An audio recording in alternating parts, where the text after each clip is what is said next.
never feel happy.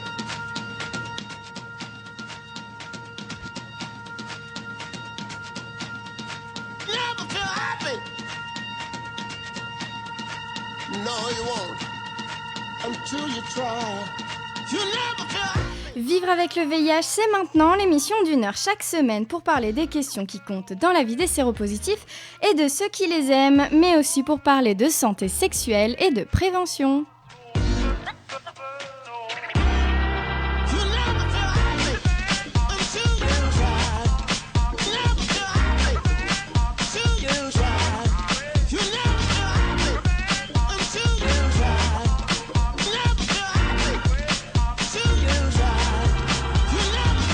Valentine au micro comme chaque semaine et aujourd'hui je donne la parole à mon invité concerné par le VIH qui nous racontera son histoire, sa vie avant et après la découverte de sa séropositivité et son engagement dans l'associatif. On passera ensuite, comme la semaine dernière, à la rubrique culturelle avec Yann pour terminer avec quelques infos de la semaine. N'hésitez pas à nous téléphoner au 01 40 40 90 25, nous laisser un message sur le site comitédesfamilles.net, nos réseaux sociaux, le compte @VIH Radio sur Twitter, notre page Comité des Familles sur Facebook. Retrouvez toutes nos émissions en podcast sur notre site, mais aussi Spotify, Apple Podcast et Audioblog. Until you try. Everybody needs this. Everybody needs this happy thing. Everybody needs this.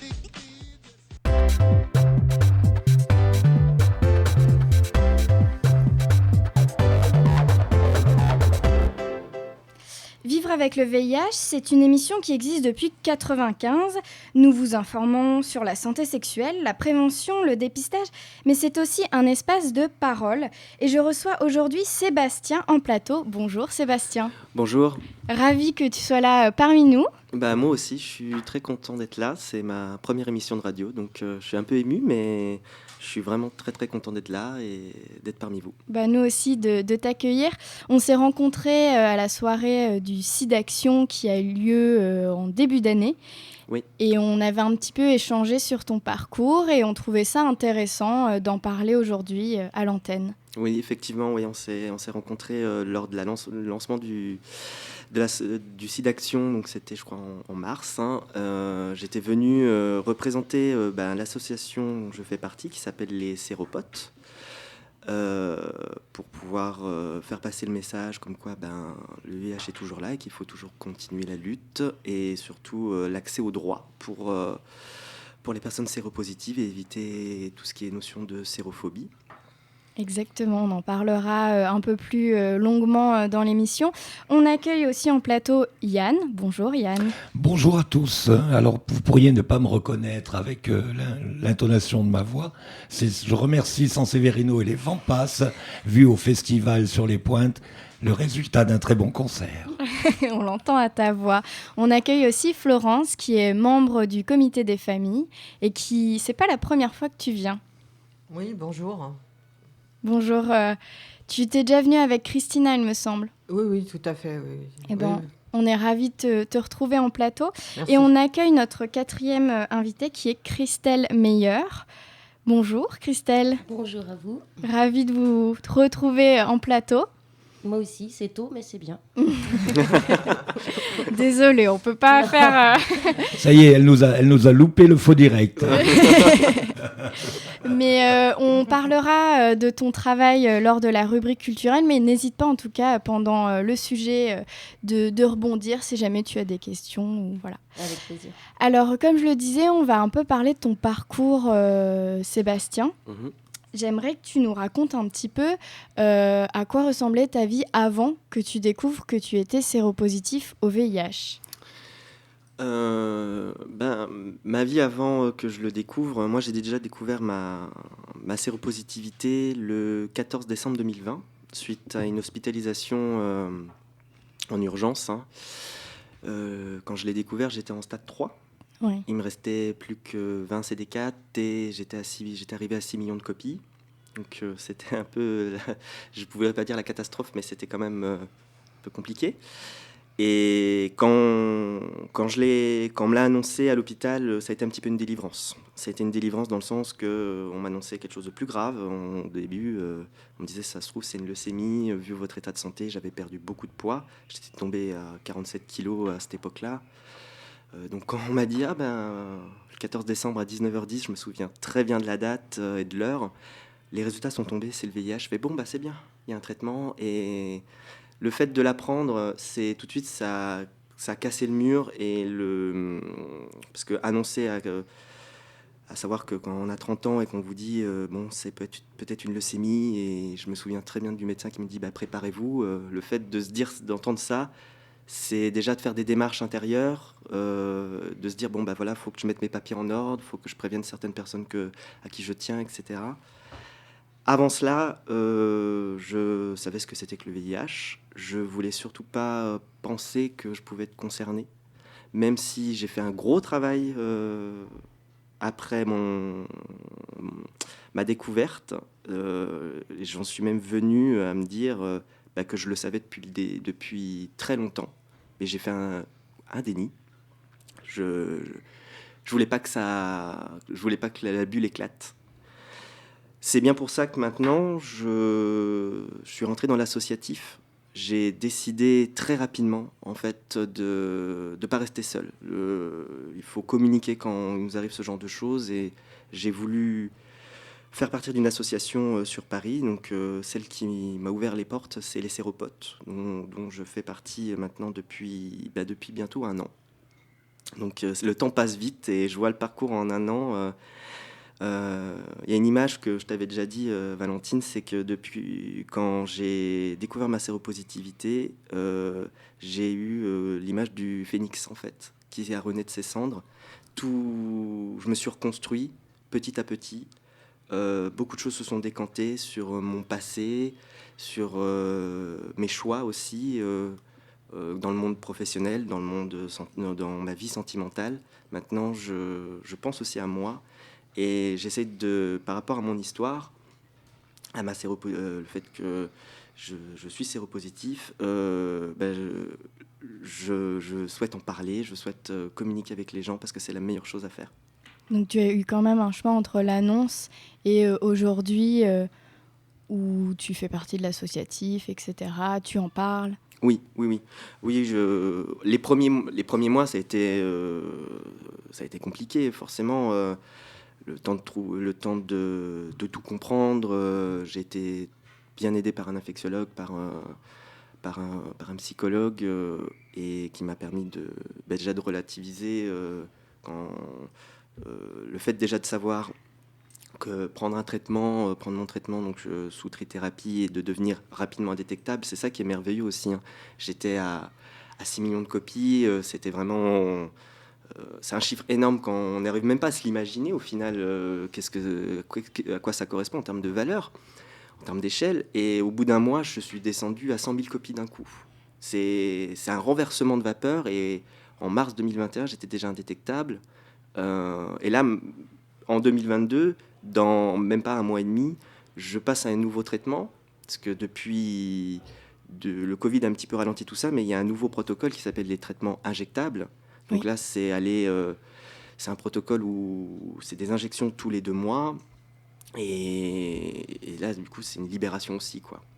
Et t'imaginais tout ça lorsque tu as découvert que tu étais séropositif, que ça allait t'emmener sur ce chemin-là ? Pas du tout. Au début, je pensais pas du tout que j'allais en arriver à ce stade-là. Et au final, je suis très fier de moi. Pour le coup, je me le dis tous les jours, de mon parcours, de ce que j'ai pu construire depuis maintenant presque plus d'1 an sur moi, sur le travail que j'ai fait. Si bien que l'apprendre et avoir fait un coming out VIH, ça me permet aussi d'être ouvert aux autres. Et notamment, moi, dans l'association, une de mes principales activités, c'est écouter. Parce que quand on écoute les autres, on arrive vraiment à se comprendre et à donner de soi. Et du coup, tu es arrivé chez les Séropotes il y a quelques temps. Donc ça, c'est l'une de tes missions. Et tu t'occupes que de ça, ou tu fais autre chose aussi ? Alors, depuis début janvier 2022, je suis administrateur au sein de l'association. Je suis assez multicarte. Hein, je vais organiser des événements. Je fais des groupes de parole aussi au sein de l'association qui sont pour nos membres sur une thématique, parlant du VIH par exemple. Moi, une des thématiques qui est très importante pour moi, c'est l'annonce, comment l'annoncer à sa famille, à ses amis, à ses relations amoureuses, ce qui n'est pas toujours facile. Hein. Je suis passé par là et je peux vous dire qu'il y a eu des gens, quand je leur ai annoncé, c'était... On a vraiment tous les cas de figure, quoi. Ouais, on a tous les cas de figure. Ah, j'en ai eu un, moi, je crois que c'était le pire de tous. J'avais rencontré un garçon sur une application de rencontre et quand je n'ai pas voulu lui dire tout de suite, maintenant je le dis systématiquement, comme ça brise la glace. C'est un filtre à con. Ah, merci, mais merci, parce qu'en fait c'est exactement ça, c'est ce que j'allais te dire, ça fait filtre à con. Et du coup, si toutefois je vois que ça passe pas et ça se voit tout de suite dans le regard, je dis bon au revoir quoi. Et tu as droit aussi, j'imagine, à la question es-tu clean? Oui, que je ne supporte plus. Je l'ai souvent sur les réseaux de rencontres. T'es clean, t'es sous PrEP, etc. Alors le t'es clean, c'est là, maintenant je le joue un peu avec la dérision. Je lui dis oui, j'ai pris ma douche ce matin, donc il y a pas de problème. Voilà. Tu veux savoir autre chose? Enfin, c'est assez. Je trouve qu'elle est vraiment horrible cette question. Et pour revenir là sur quand j'avais rencontré ce garçon, je lui ai dit à la deuxième rencontre, je lui ai dit voilà, j'ai quelque chose à te dire. Je m'étais préparé mentalement 2 heures avant et je dis voilà, je suis séropositif. Et je lui fais mais tout va bien, je suis indétectable. Est-ce que tu vois ce que ça veut dire? On peut en parler. Je suis là pour répondre à tes questions. Et il m'a sorti, il me fait si tu me l'aurais dit avant par message, on ne se serait pas rencontrés. Comment briser la glace et comment faire un blanc mais monumental, ça m'a fait beaucoup de mal, mais du coup, maintenant je le dis tout de suite. Je le dis pas sur des réseaux de rencontres ou même sur les réseaux sociaux. Je garde ma vie privée. Par contre, quand je rencontre quelqu'un, moi je l'ai dit à tous mes amis et à toutes les rencontres que je fais, j'en parle quoi. Parce que d'une part, je préfère aussi informer. On se rend compte qu'il y a encore des personnes, que ce soit gay ou hétéro, ils ont beaucoup de questionnements. Moi, beaucoup de mes amis qui sont hétéros, notamment j'ai une de mes meilleures amies, quand je lui ai annoncé, elle ne savait pas l'avancée des traitements, elle ne savait pas, elle savait même pas ce que c'était aussi que la PrEP, par exemple. Et du coup, pendant un petit moment, c'est devenu un sujet de discussion avec mes amis. Maintenant, ils savent que tout va bien et je veux pas non plus que ça devienne un sujet récurrent à chaque fois qu'on se voit, quoi, parce que j'ai pas que les tickets de VIH sur la tête, hein. Mais c'est important d'en parler. Oui, parce que souvent, après l'annonce, il y a forcément ce travail d'informer la personne qui n'est pas forcément au courant. Oui, voilà, c'est effectivement... ça fait... On sort sa petite casquette de pédagogue, de formateur, et ça demande beaucoup d'énergie. Mais au final, moi, j'aime beaucoup faire ça, et parce que moi déjà, ça me rassure, et je n'ai rien à cacher par rapport à ça.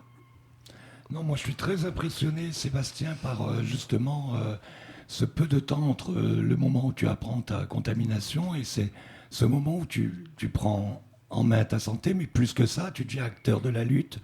Donc je te tire mon chapeau, c'est vraiment un témoignage qui peut de nouveau redonner espoir aux personnes qui viennent d'apprendre cette annonce qui malheureusement en 2020 reste le même météorite que dans les années 85-90, même si effectivement il y a les traitements maintenant, mais à l'annonce, c'est un moment où il n'y a plus rien, quoi, il n'y a plus de libido, on n'arrive plus à se projeter.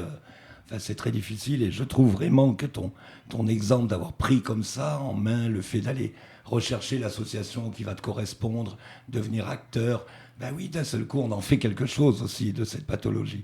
Donc vraiment un grand bravo. Merci beaucoup. Oui, c'est vrai que je voulais pas rester sans rien faire et surtout, je reprends l'image du phénix. C'est vraiment de me dire, j'ai rené de mes cendres et je voulais avancer et pas rester dans mon coin à me morfondre. C'était pas du tout une démarche proactive et j'ai vraiment fait preuve de résilience.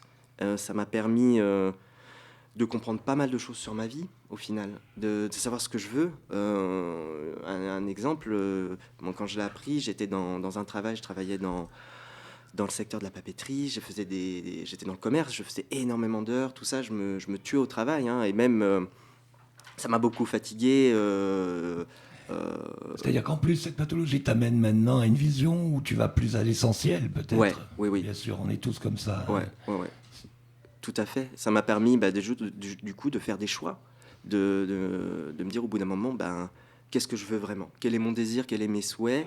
Ça m'a permis de changer de travail. Et voilà, hein, c'est vraiment une autre dimension, quoi.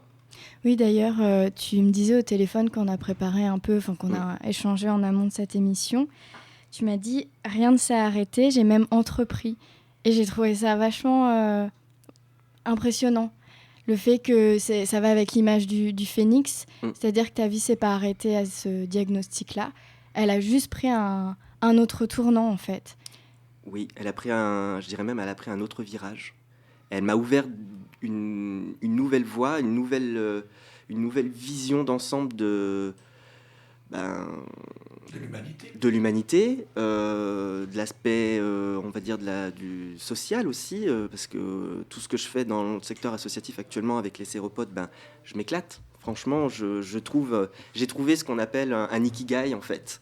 C'est quelque chose, savoir ce que je veux faire, savoir ce que j'aime, quelles sont mes passions, etc. Et j'ai trouvé vraiment un équilibre, déjà, entre ma vie professionnelle, qui prenait beaucoup de place. Ça prenait peut-être 90% de mon temps. Maintenant, c'est redescendu à 70%. Ça pourrait redescendre plus bas. Mais l'association m'a donné un très bon équilibre. Toutes les personnes le maître mot de l'association, c'est de la bienveillance. Ça a été, quand j'y suis allé la première fois, j'étais mort de peur, mais vraiment mort de peur. Et le fait de franchir les portes, de me sentir en sécurité et d'être dans de la bienveillance, je me suis dit, mais banco, je reste, j'adhère, quoi. Bien sûr, et puis ça permet la reconstruction, toute cette bienveillance, cet amour. Oui. Oui, On peut parler de tout, en fait. Il n'y a aucun sujet tabou. C'est comme avec son infectiologue aussi. Le fait, au tout début... Quand on a trouvé le bon. Hein. Ouais. Quand on a trouvé le bon. Alors moi, pour le coup, quand je l'ai appris, quand on me l'a annoncé, tout de suite, ça n'a pas été la panique. J'ai vraiment, méthodiquement, j'ai appelé SIDA Info Service. J'étais pas hospitalisé sur Paris, j'étais hospitalisé en Bourgogne, parce que j'étais en déplacement dans ma famille. Donc je pouvais pas me faire suivre en Bourgogne, bref. Donc du coup, j'appelle SIDA Info Service, j'explique mon cas. On m'a dit, il n'y a pas de problème, on vous donne une liste de médecins. Moi, je suis suivi au 190, qui est un très bon centre. Ouais. Et mon infectiologue, c'est une personne de confiance. La première fois que j'y suis allé, j'y suis resté 1h30 à tout parler, à tout décrire. Et il pose des questions. Au début, c'est un petit peu déconcertant. C'est quoi vos pratiques sexuelles? Vous voyez combien de mecs par semaine? Qu'est-ce que vous faites? Tatati, tatata. Et à chaque fois qu'on se voit, on en parle. Il n'y a aucune gêne, aucun tabou. Et ça fait partie de la santé, quoi. Ça fait partie de la santé. Et avant ça, tout ce travail-là, j'étais extrêmement discret. Je ne voulais pas en parler, même à mon médecin généraliste. Si bien que pendant très longtemps, je ne faisais pas de test. Je faisais pas de test parce que je voulais pas que ça se sache. J'étais vraiment conscient, j'ai fait vraiment un travail là-dessus, et je me suis rendu compte que je savais que j'étais séropositif, parce qu'on voit son corps un peu quand même changer. Moi, j'ai perdu beaucoup de poids, j'avais un manque d'appétit, etc. Je me suis beaucoup réfugié dans le travail, j'ai fait un gros déni, quoi. On a tout mis sous le tapis, et puis au bout d'un moment, quand l'abcès crève, ça crève, et puis il faut changer, quoi. Il ne faut plus rester dans cette dynamique-là, quoi. Et justement, tu parles du corps. Est-ce que tu as eu un rapport au corps qui a évolué, qui a changé? Le rapport au corps, c'est que déjà, d'une part, j'ai pris du poids. Parce que c'était ça qui était... Je crois que au-delà du fait que j'étais en stade 3, c'est que j'avais perdu énormément de poids et que ça inquiétait mes médecins. Donc, j'ai repris du poids. Le traitement aide aussi là-dessus. Ça fait reprendre facilement du poids, des forces. J'ai repris de l'appétit et je me suis... Maintenant, je m'assume beaucoup mieux. J'arrive mieux à me regarder dans une glace et à m'accepter depuis. Ah, t'as fait un énorme boulot. Ouais. En peu de temps, comme tu le disais, Yann, hein, c'est impressionnant. Ce qui est drôle, c'est que oui, ça fait peu de temps, mais le temps est vraiment relatif. Moi, j'ai l'impression que ça fait limite, je sais pas moi, 5 ans que Oui. tout s'est fait très vite en fait. Après, je suis quelqu'un qui va à fond dans les choses. Moi, je suis un peu T'es binaire. entier, pas Je suis passionné. entier, c'est pour ça que je suis très passionné et du coup, tout va très vite. Et là, il n'y a pas si longtemps, je me dis, mais ça fait moins d'un an que je suis dans l'association et déjà tout ce que je fais. Je trouve des fois que j'en fais pas assez, mais en fait, on me dit, mais non, tu fais déjà plein de choses et c'est agréable, quoi. Alors, je vais pas jouer au vieux doc, mais c'est vrai que ça me fait penser à une chose qui est, tu l'as dit en début de témoignage, qui peut être très, très dangereuse. C'est-à-dire que ce déni où on sait qu'on se met en risque, qu'on peut avoir parfois des prises de risque importantes, fait que quand tu me dis que tu étais à très peu de T4 et avec une charge virale très importante, je rappelle un tout petit peu, hein, les CD4, ce sont un petit peu nos soldats qui nous défendent. Et la charge virale, c'est le taux de virus. Donc toi, il était très important, mais ça peut aller jusqu'à une maladie très, très grave qu'on appelle maladie opportuniste, qui a rapport avec la déclaration du sida, en fin de compte. Hein, parce que le VIH, c'est le nom du virus, le sida, c'est quand on a déclaré la maladie. Voilà, donc cette prise de risque, tu en as pris conscience maintenant, mais ça n'empêche pas, et c'est pour ça que c'est un témoignage important, voilà, nous, quand on fait nos actions, c'est pas pour raconter aux gens comment il faut faire, on n'est pas au milieu du lit avec eux, mais c'est surtout leur dire, pensez régulièrement à vous faire dépister. Oui. Voilà, c'est tellement important, parce que si jamais on est positif, la prise en charge de la maladie va se faire, et on pourra justement ne pas avoir de maladie opportuniste et vivre une vie quasi pareille qu'une personne séronégative. En fait, le dépistage, il sauve des vies, tout simplement. Ça, je pense que dans le VIH, même d'autres hépatites, hein, d'autres IST comme les hépatites, on oublie qu'en fait, le dépistage, il sauve des vies, puisque le traitement, il permet de vivre normalement. Alors bon, il y a tout cet aspect sérophobie, etc. Mais en tout cas, avoir une bonne santé, une espérance de vie similaire à une personne séronégative. Donc ça, c'est super important de savoir son statut pour après, soit être mis sous traitement, soit savoir que bon, voilà, on l'a pas et puis. Je sais pas, Florence ou Christelle, vous avez une remarque sur le début du parcours que nous raconte Sébastien ? J'avoue que j'écoute avec beaucoup d'attention, j'en ai eu les frissons, je t'admire. Merci. Non mais c'est vrai, c'est courageux, c'est très courageux. Très courageux et c'est important pour les autres personnes de t'entendre, pour tout le monde en fait d'entendre ton parcours et t'es beau, t'es magnifique. Merci, c'est gentil. À la radio, ça se voit pas à la radio, mais voilà. Elle va me faire rougir, ça se voit pas non plus à la radio. Mais t'as des yeux pétillants, t'es la vie quoi. Ouais. Et je veux rebondir sur ce que tu as dit. C'est effectivement, on a une vie normale quand on est sous traitement. D'ailleurs, il y a des dernières études qui ont montré qu'une personne séropositive, sous traitement, qui prend son traitement régulièrement, qui est indétectable, elle peut vivre jusqu'à 2 ans de plus qu'une personne séronégative. Pourquoi ? Parce que on est suivi tout le temps en fait. Dès qu'on a vulgairement, dès qu'on a un peu de travers, en fait, allô docteur, j'ai ça, tout ce qui se passe, machin. On est suivi, moi je suis suivi actuellement tous les 3 mois. Je demande maintenant, du coup, c'est devenu une habitude, je demande le dépistage IST complet, voilà. Et alors, on se rappelle quand même qu'il y a 2 profils. Hein. Il y a les nouvelles personnes contaminées actuellement, où il n'y a pas d'effet indésirable sur les médicaments, où il y a un suivi. Comme tu dis, hein, une réalité qui fait qu'on reprend un chemin de vie de manière rapide et assez facile, si l'impact psychologique n'est pas trop fort, bien sûr. Mais on pense aussi à toutes ces personnes dont les anciens font partie, qui ont mangé des médicaments très forts avec des effets indésirables qui restent dans le corps malgré l'arrêt des médicaments. Voilà, donc on a quand même 2 profils. Mais ce qui est intéressant, c'est... le météorite, l'annonce reste la même. La même pour tous, au final, c'est la même pour tous. Je travaille beaucoup là-dessus, moi, j'ai beaucoup travaillé là-dessus quand j'ai fait une thérapie et même au sein de l'association, dans le groupe de parole. Et l'annonce est quand même systématiquement, on la prend, mais c'est la douche froide, quoi. Pour ma part, moi, quand on me l'a annoncé, bon, c'est vrai que ça a été un choc. Je m'attendais à ça intérieurement, mais ça n'empêche pas le choc. Moi, j'avais eu un surchoc quelques jours avant, quand le médecin me dit, bon, on va vous faire pas mal d'examens, mais au vu de vos résultats, parce que bon, plus de CD4, j'étais en anémie, j'avais plus de lymphocytes, j'avais vraiment, mais tout était au ras Tu étais prêt à te choper toutes les merdes qui passaient. J'étais au ras du plancher et j'aurais pu avoir une infection opportuniste. Effectivement, j'étais même sous traitement pour éviter voilà, une potentielle. Bactrim et tout ça. Alors ouais, j'ai pas été sous Bactrim, j'étais sous Atovaquone parce que le Bactrim, malheureusement, quand tu es tellement bas dans les défenses immunitaires, il fait l'effet inverse. Donc du coup, j'ai dû être sous Atovaquone, j'ai été sous vitamine pendant 6 mois. Et au final, il y a eu une très grande... mon corps s'est très vite réadapté et on se rend compte que ça remonte très vite. Tu as très bien réagi aux médicaments, en tout cas. J'ai très bien réagi aux médicaments. Moi, comme tu disais, j'ai pas eu d'effets secondaires. Il peut en avoir. Hein. Il y a des personnes, par exemple, Ils sont assez rares quand même sur les nouvelles molécules. Ouais. Il y en a un qui peut être assez persistant, c'est juste d'avoir des rêves intenses. Oui.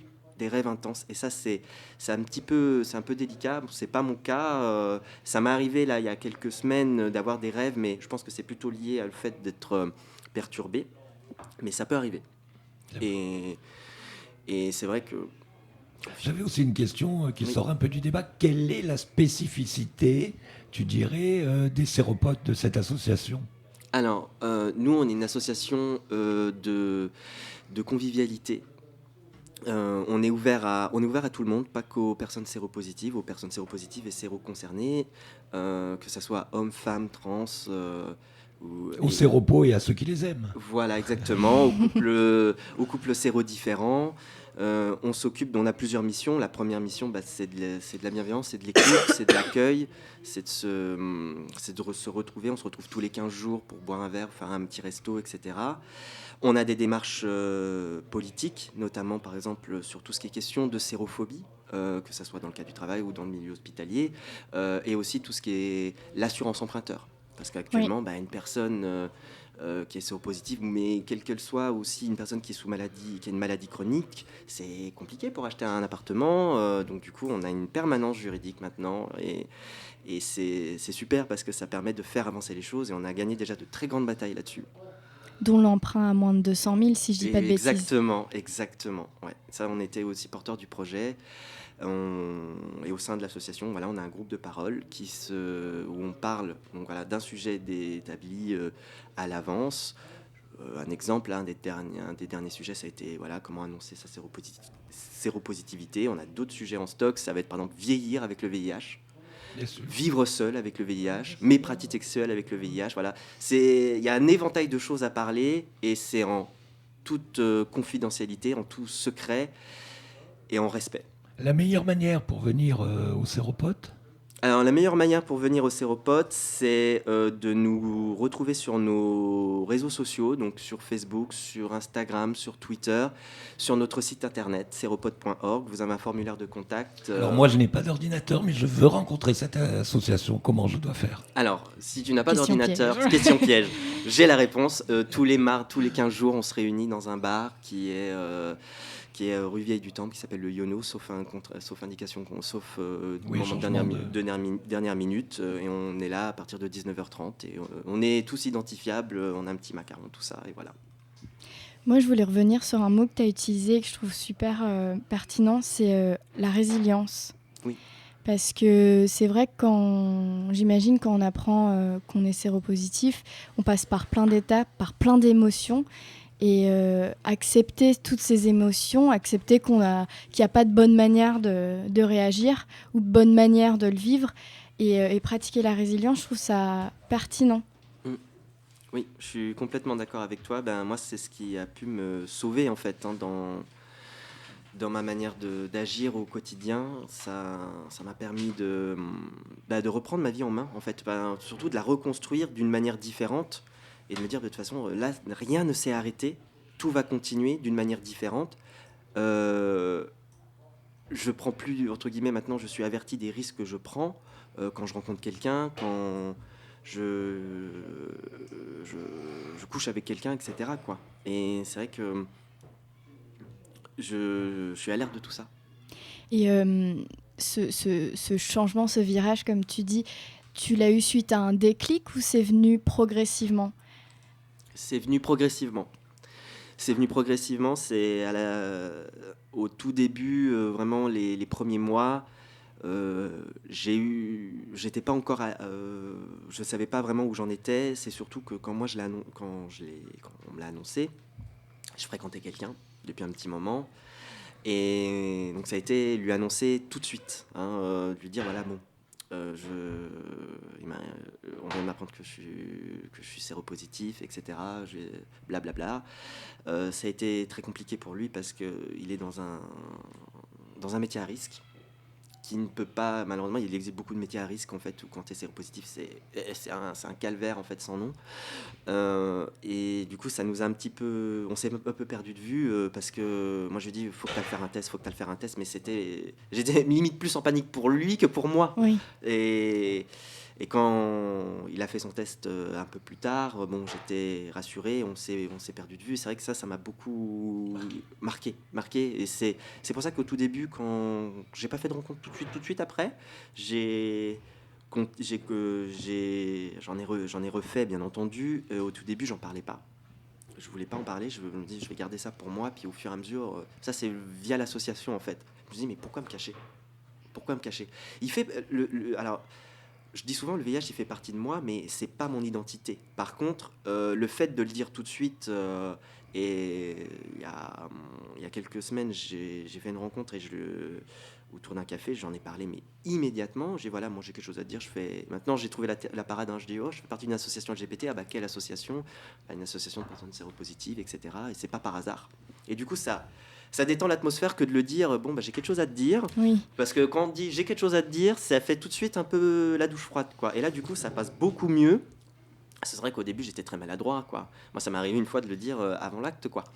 Et là, tu te dis, on va s'en aller. Est-ce qu'il est parti acheter des cigarettes et il est jamais revenu ? Non, il est pas non, il est resté. Du coup, on a parlé toute la nuit, mais ça a été assez folklorique. Il faut aussi se blinder. C'est-à-dire que quand on a la force d'annoncer à quelqu'un qu'on est séropositif, mais qu'on n'est pas contaminant du fait des médicaments, eh ben, la personne qui, en général, n'est pas au courant de l'évolution de la science peut nous prendre pour un mytho, quoi. Oui. Tout simplement. Moi, ça m'est déjà arrivé en draguant d'expliquer à la personne que j'avais... On fait l'amour avec les yeux, d'abord. Donc, d'expliquer à la personne que j'avais aussi quelque chose d'important à lui dire avant même que notre histoire prenne forme. Et quand je lui ai annoncé, elle m'a simplement dit qu'elle entendait bien, mais qu'elle pensait que j'étais un gros mytho. Donc je lui ai dit non, tu vas simplement passer toute ta nuit à vérifier mes dires, ce que je t'ai dit, et on verra si on se contacte demain, si tu as compris que ce que je te raconte n'est pas faux et que grâce au traitement, on ne contamine plus. Oui. Et c'est vrai je vous rassure, ça s'est très bien terminé. Très bien, alors. C'était une personne bienveillante et intelligente. Et est-ce que tu es encore victime de sérophobie ou... Alors, victime, non. Ça m'arrive, ça m'est déjà arrivé. Oui, effectivement, dans le passé, ça m'est arrivé de faire des rencontres. Moi, j'en parle, comme je vous disais, j'en parle pas sur les réseaux sociaux. Je ne l'annonce pas comme ça. C'est pas une identité, comme tu dis. C'est pas une identité. Puis c'est pas dans dans mes traits de caractère. Par contre, oui, ça m'est déjà arrivé par le passé de faire une rencontre, et comme je vous ai dit tout à l'heure, j'avais rencontré un garçon, il me plaisait, et lui aussi. Et quand je lui ai annoncé au bout de la deuxième rencontre, donc au final c'est assez tôt au final, c'était à 10 jours d'intervalle, je dis j'ai quelque chose à te dire, je suis séropositif, et là, la douche froide, quoi. Il me l'a dit en face, il m'a dit voilà, tu me l'aurais dit par message, on se serait pas rencontrés. Je lui ai dit écoute, je vais te laisser digérer tout ça. Puis moi je me sentais, là pour le coup, j'ai pris ça comme une massue. Je m'en vais, je rentre chez moi, je lui envoie un message, je lui fais j'espère que voilà, je t'ai pas fait peur, je t'ai pas inquiété, parce que forcément après on a 30 000 questions qui se posent, qui nous passent par la tête, et là il me redit par message, je me répète, mais si tu me l'aurais dit avant, j'aurais pas perdu de temps, on serait pas rencontrés. Et là, c'est le dire à l'oral, c'est une chose, mais aussi le dire par message. Les écrits restent en fait, et moi ça m'a fait encore plus de mal parce qu'en plus ça s'est rajouté une couche, quoi, sur la douleur. voilà, c'était, je pense, un des moments les plus douloureux, quoi. Il est jamais revenu vers toi pour s'excuser. Jamais. Alors du coup, je vais reprendre c'est à ce moment-là que j'ai eu l'image du filtre à con.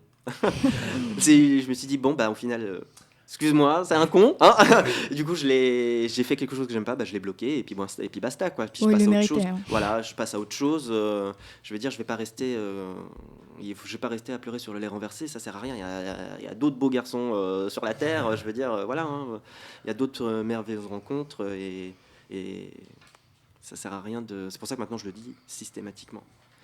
Ton discours doit faire vachement du bien aux personnes que tu rencontres au Séropote. Oui. Parce que c'est quand même rempli d'espoir et comme tu disais que tu travaillais beaucoup sur l'écoute, etc. On me le dit souvent. Je fais pas mal d'accueil de nouvelles personnes qui veulent adhérer ou qui veulent s'informer. Et on me l'a déjà plusieurs fois, on m'a dit c'est très rassurant de parler avec toi. Faire de l'accueil, c'est écouter, essentiellement écouter. Au final, on a quand même un socle, entre guillemets, commun quand on nous l'apprend, quand on a cette annonce, ce coming out VIH. Mais chaque histoire est différente. Chacun a une histoire différente par rapport à cela. Et le fait d'en parler, de les écouter, de vraiment être dans l'écoute active, ça fait énormément de bien, quoi. Et puis même à la personne qui écoute, moi ça me fait aussi beaucoup relativiser aussi. Ça m'a fait beaucoup relativiser. La première chose que je me suis dit quand je suis arrivé dans l'association, que j'ai commencé vraiment à m'impliquer, je suis pas seul. Et ça, juste de se dire ça, je suis pas seul et je vais vivre, je me suis trouvé des amis, je me suis trouvé des personnes de confiance qui m'écoutent quand ça va pas, et au final, tout s'est débloqué, quoi. En tout cas, un grand merci pour ce partage.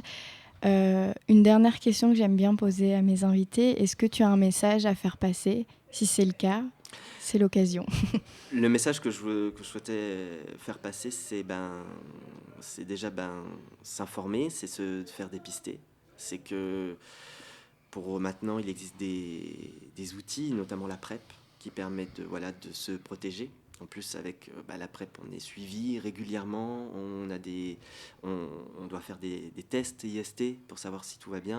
Donc ça, c'est très important. Moi, je n'étais pas alerte à ça avant d'avoir prendre ma séropositivité. Et c'est surtout de parler. C'est vraiment éviter de se renfermer, c'est vraiment de parler, de communiquer, aller vers les autres. Et il y a énormément d'associations à Paris pour pouvoir parler, notamment là dernièrement il y avait le printemps des assos. Ça a été mon premier printemps des assos. J'ai été comme un poisson dans l'eau. J'ai parlé avec énormément de monde, avec d'autres associations. Du coup, je crois qu'en plus, quand on commence à rentrer un pas dans une association, après on prend le virus très facilement et on se fait plein de copains, on se fait plein d'amis et du coup on échange et on est dans... J'ai même découvert un autre domaine qui n'a rien à voir avec, entre guillemets, qui est avec le VIH, mais j'ai découvert des associations pour des personnes dans la transidentité, qui m'a beaucoup intéressé au final parce que c'est un autre combat, c'est autre chose.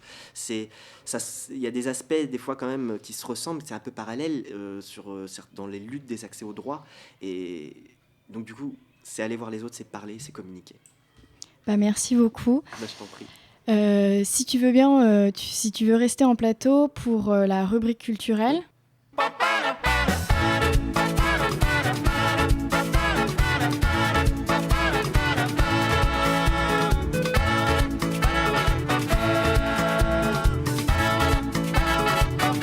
Yann, tu accueilles donc Christelle Meyer, qui est artiste.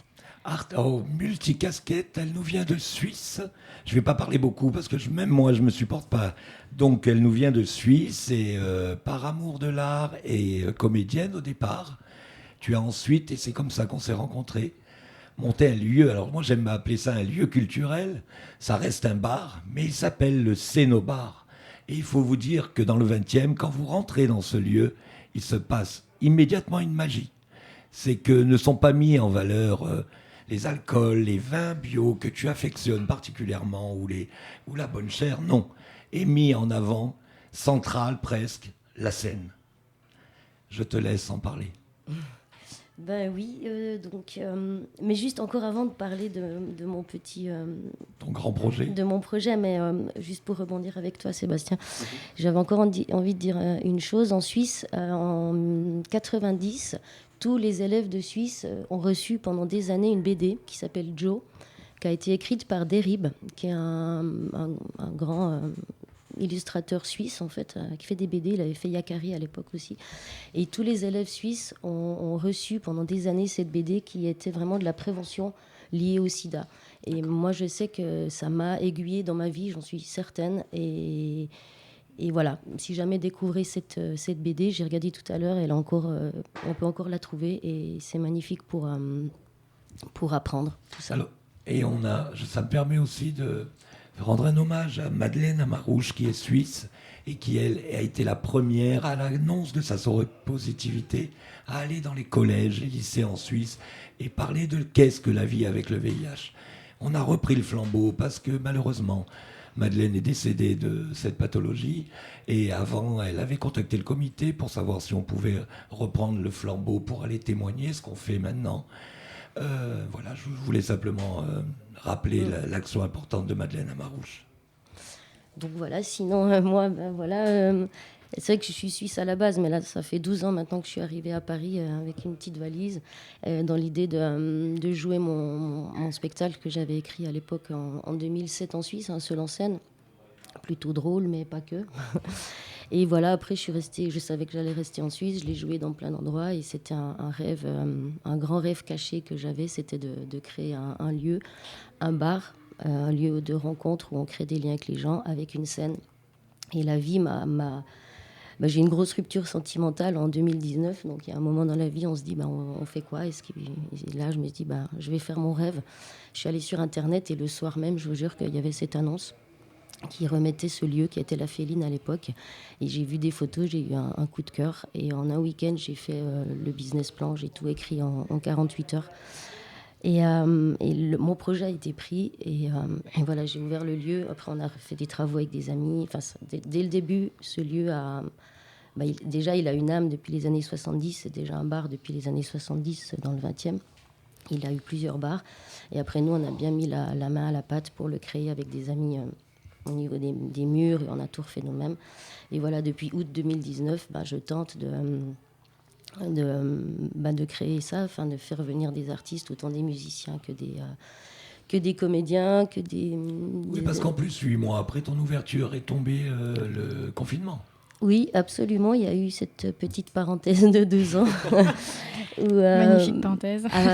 En même temps, j'ai beaucoup appris parce que je me suis dit que j'allais pas fermer. J'ai juste fermé un mois au tout début comme tout le monde, mais après j'ai ouvert la petite fenêtre qui donnait sur la rue et j'allais tous les jours le matin pendant l'heure qui était légale pour tout le monde pour aller faire des cafés, pour que les gens puissent quand même venir boire un petit café et faire de la vente à emporter. J'ai fait ça plusieurs mois.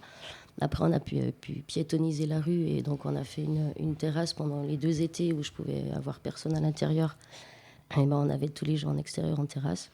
Et là, j'ai envie de dire, je commence à vraiment faire ce que je veux faire depuis 3-4 mois, depuis la fin du MAS, depuis la fin du PASS et compagnie. Là.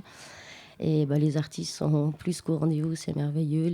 Les spectatrices, les clients et tout ça, les voisins, les voisines, les piliers de bar, enfin, ça fait vraiment plaisir. Et tous les jours, je suis heureuse de lever mon rideau et tous les soirs, je suis heureuse de le baisser aussi. C'est un acte citoyen, pratiquement. Moi, je ne saurais pas dire. En tout cas, je fais mon rêve et ça tombe bien. Il se partage bien. Ouais. Et toi, Yann, comment tu as découvert le lieu ? Alors moi, je fréquentais un bar juste en face qui était, un bar tenu par une jeune fille d'une 25 ans, Delphine, que j'embrasse si elle nous écoute. Et avec un pote à moi, Pierre, on a été pris d'affection par ce tout petit bar qui était fréquenté. On était les seuls parfois dans le bar, donc c'est assez impressionnant de pouvoir faire le choix de la musique et tout ça. Et ensuite, j'ai été boire un verre chez toi, on a rapidement pu discuter, partager, et voilà, donc, mais je me rappelle, c'est là-bas où c'est au ZAC que j'ai fait l'anniversaire, enfin le moment fort pour Bruno Perrine, qui est le président d'honneur du comité des familles, pour justement la fin de sa présidence, donc on était une 40aine. Voilà, donc, qu'est-ce que je voulais dire? C'est donc, tu choisis les artistes, tu es seul à choisir les artistes. Alors, c'est vrai que je pensais pas qu'il allait y avoir autant d'artistes qui allaient se présenter, c'est super, mais là j'ai fait dernièrement une vidéo pour expliquer à tout le monde que j'allais pas répondre aux mails, j'allais pas répondre au Facebook, Instagram et compagnie, parce que je suis pas une femme d'écran, enfin je suis une femme de comptoir, donc là j'ai demandé à tout le monde de passer au bar, qu'on se rencontre, qu'on se serre la main, qu'on se sente, qu'on se touche, si je puis dire, et après c'est un premier filtre, donc déjà ceux qui viennent, c'est déjà pas mal. Et après, je prends pour l'instant un peu tous les gens qui viennent, c'est le mardi soir, ça s'appelle les scéno-comptoirs. Parce que tout est scéno, en fait. Scéno-bar, c'est le slogan, il y a une scène, il y a un bar, c'est le scéno-bar. Voilà. Le mardi, c'est les scéno-comptoirs, donc il n'y a pas d'artiste, il n'y a pas de spectacle, mais on discute un peu le morceau, voir comment on peut travailler ensemble. Le mercredi, j'ai appelé ça les scéno-plateaux, c'est des coplateaux, donc il y a 2 artistes qui viennent, qui se partagent 1h30 ou 2 heures la scène le soir. Le jeudi, c'est les scénolabos. Alors ça, c'est un concept que je pense qui plaît bien depuis déjà plusieurs mois. Je prends des artistes en résidence, dans le sens que une fois par mois, ils viennent peaufiner un spectacle. Ils arrivent avec déjà quelque chose de bien travaillé, évidemment. Et ils ont la possibilité de venir une fois par mois pour s'améliorer et surtout être en direct devant un public, parce que tu peux être un super artiste dans ton salon, mais sur scène, ça rend pas. Et moi, j'ai besoin d'avoir des scéneuses, comme j'aime appeler, des scéneux, des gens qui... Voilà, la scène, c'est un lieu sacré pour moi, et on n'y va pas comme on travaille dans sa cave, quoi. Donc, j'ai j'ai envie de dire, c'est mon exigence. C'est vraiment qu'on défend la scène. Parce que musicalement, moi, je suis pas musicienne du tout, mais je sais ce qui fait craquer un public, enfin, ce qui touche le public, quoi. Le vendredi, c'est les scénos. Pardon, je suis un peu émue, c'est fou. Je suis encore sur le témoignage de tout à l'heure. Mais, je vais boire un peu d'eau, ouais. Merci. C'est les scénobarets, donc c'est les cabarets du scénobar. C'est une brochette d'artistes divers et variés, donc c'est comme une scène ouverte mais fermée. C'est-à-dire que je m'occupe de faire passer plein d'artistes. Ils ont jusqu'à 15 minutes pour proposer un projet. Donc de nouveau, pas que de la musique. Le samedi, c'est des concerts ou des seuls en scène. Et le dimanche, voilà, ça peut être des projections, des one-shots, comme j'aime à dire, un peu aussi pour découvrir les gens. Et le lundi, je dors. C'était ma question. Est-ce que c'est ouvert le lundi? Donc, on a bien compris le message. Ce qu'on fait, c'est qu'on n'a pas donné l'adresse. Mais en tous les cas, amis artistes, si vous voulez rencontrer ce lieu magnifique et cette belle personne qui est Christelle, il faut aller se rendre... Au 6 rue Victor Le Tal, métro Ménilmontant. Paris 20e. Paris 20e. Je remettrai sur notre site toutes les coordonnées si les gens ont envie d'y aller en tant qu'artiste ou en tant que consommateur, parce que moi, ça me tentait bien. Et aussi en tant que producteur, oui, si je puis dire, parce que voilà, les oui, producteurs, il faut vous déplacer, oui. là, mesdames et messieurs, il faut venir en vrai voir les artistes, quoi. Moi, Il y a que ça. Mais oui, il y a que ça. À l'époque, ils le faisaient, et c'était magique, quoi. Ça créait un lien, et les gens, c'est bien ils doivent tourner, les artistes, quoi. Ils doivent aller dans des festivals et ils doivent être rencontrés par les gens hors Paris aussi, quoi. Et mais ça viendra, je pense, Christelle. Vraiment, ouais, je le dis maintenant à chaque fois parce que. Tu n'étais pas encore sur Paris, mais il y avait le bar La Liberté, métro Fédherbe, où justement, au-dessus, il y a eu une production et ils ont fait sortir Louise Attaque, Les Voleurs de Poules, Sanseverino, Yann et les Abeilles, enfin j'en oublie plein, mais qui maintenant sont en haut de l'affiche, quoi. Donc, ce que tu proposes est vraiment un tremplin. Alors effectivement, pour des gens, comme tu dis, qui des fois ont 10 ans de scène, oui. mais qui peuvent exploser à un moment si on leur donne les possibilités. Comment ça se passe? Les artistes sont rémunérés au chapeau? Alors, je travaille avec le Guzo et le GIP Café Culture aussi, donc je fais des cachets avec certains artistes. De nouveau, ceux qui ont un projet à moyen long terme, sinon c'est au chapeau.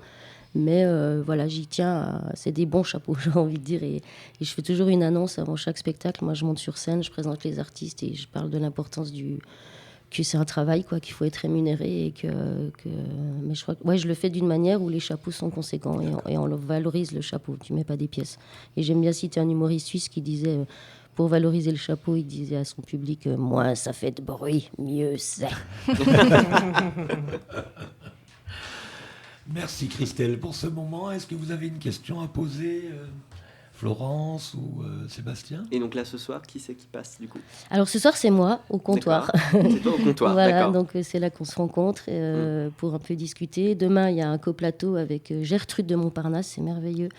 C'est une personne qui est accompagnée d'un accordéoniste et qui fait des vieilles chansons un peu des années 20-30, accompagnée d'un autre groupe qui s'appelle Cœur Dealer, ça va être du rock.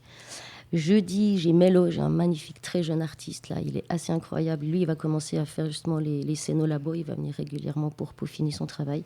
Vendredi, le cabaret. Et samedi, c'est Albert Mellet, un humoriste qui va, un vieux de la vieille. Albert Mellet, J'ai beaucoup de chance de l'avoir qui a samedi. écrit beaucoup de chansons, il me semble, non, pour d'autres. Je ne sais- Ce nom, Albert Mellet, mais comme...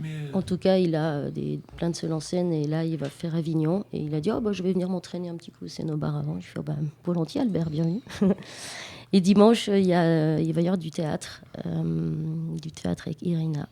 Est-ce qu'on trouve des préservatifs chez toi? Non, vois-tu. Je non. t'en déposerai ou tu en demandes à l'ARS? Absolument.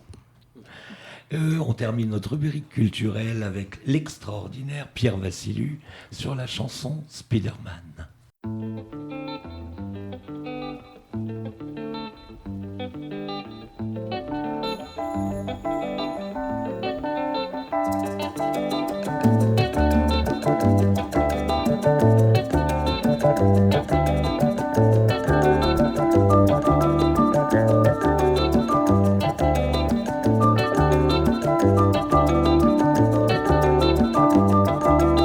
Si tu veux venir chez moi, si tu y tiens vraiment, viens.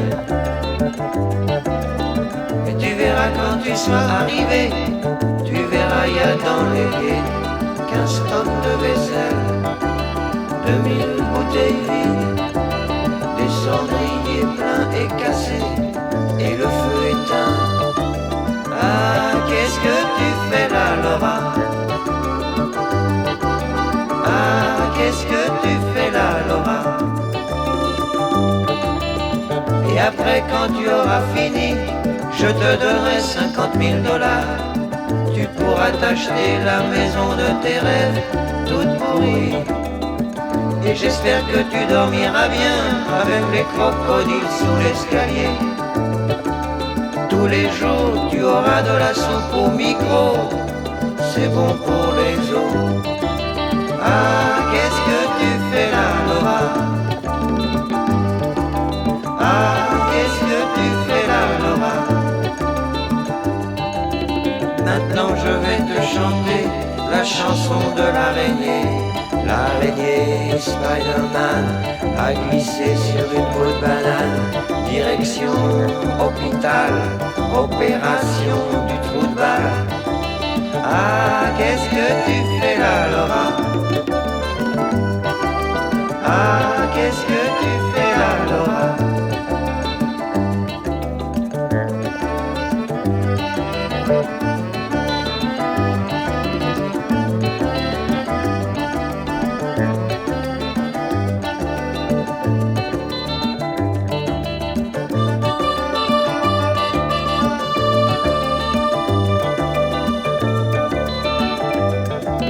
Et quand j'aurai fini de chanter, tu pourras tout casser, mettre le feu à mon sandwich et m'allumer le bout du tiche. Ah, qu'est-ce que tu fais là, Laura? Ah, qu'est-ce que tu fais là, Laura?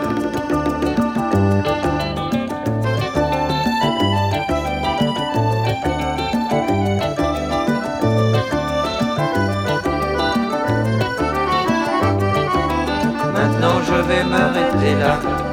Et si tu n'as pas compris que je suis un mec invivable, sors les couverts et mets la table et reste ici, reste ici, reste ici, reste ici. Ah, qu'est-ce que tu fais là, Laura? Ah, qu'est-ce que tu fais là, Laura? Ah, qu'est-ce que tu fais là, Laura? Ah, qu'est-ce que tu fais là, Laura? Vous écoutez Vivre avec le VIH, c'est l'heure des infos de la semaine.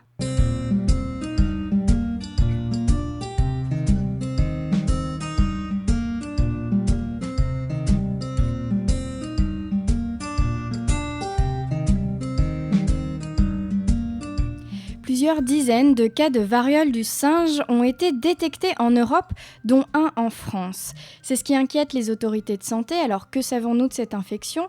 Le monkeypox, en anglais, est une zoonose, c'est-à-dire une infection dont la transmission se fait des animaux aux humains et vice-versa. Elle est due au virus monkeypox. La maladie a été identifiée pour la première fois chez l'homme en 1970 en République démocratique du Congo et elle est responsable de plusieurs épidémies en Afrique de l'Ouest entre les années 80 et 2017. Depuis quelques semaines, des cas sont signalés en Europe et en Amérique du Nord, sans notion de voyage dans un pays où survient habituellement la maladie, sans contact avec une personne ayant voyagé dans l'un de ces pays et avec une transmission interhumaine. Alors, la maladie se transmet entre humains via un contact prolongé en face à face avec des gouttelettes respiratoires ou par un contact direct avec une personne infectée, aussi à travers des fluides corporels, des lésions cutanées de la maladie ou les muqueuses internes comme la bouche, mais aussi des objets que le malade a contaminés. Après une période d'incubation de 6 à 13 jours, les premiers symptômes sont la fièvre, suivie de maux de tête, l'augmentation des ganglions lymphatiques, des douleurs dorsales et ou musculaires et une fatigue. Puis 1 à 3 jours après ces symptômes, survient une éruption cutanée sur le visage puis sur tout le corps.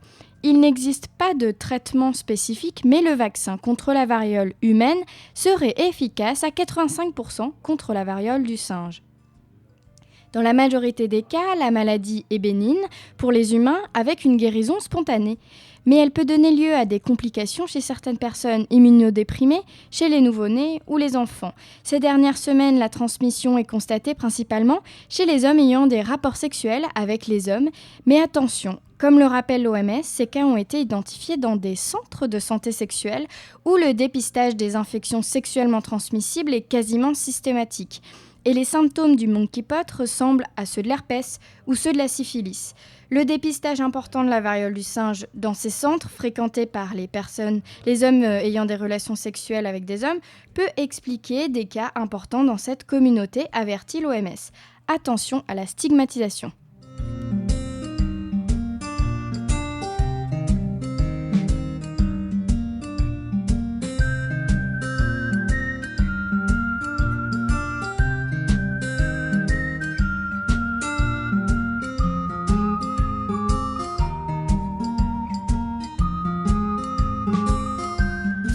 En France, justement, les LGBT-phobies sont en hausse en 2021. Durant cette année, les crimes et délits anti-LGBT+, c'est-à-dire faits à l'encontre des personnes lesbiennes, gays, bisexuelles, trans, queer, intersexes et asexuelles ont augmenté de 28% par rapport à 2020. C'est ce que montre en tout cas l'enquête du service statistique ministériel de la sécurité intérieure qui a été publiée le 16 mai, un jour avant la journée mondiale de lutte contre les LGBT-phobies. Les services de police et de gendarmerie français ont enregistré 3070 actes anti-LGBT+, soit 2170 crimes et délits et 1620 contraventions. Il s'agit à 59% d'injures ou de diffamations. Selon le rapport, les crimes et délits anti-LGBT+, touchent les hommes dans 73% des cas et dans 51% des cas, les jeunes de moins de 30 ans. Ces chiffres sont clairement largement sous-estimés puisqu'ils se basent sur des dépôts de plaintes et en France, on sait que moins d'un quart des victimes portent plainte lorsqu'il s'agit d'LGBT-phobie.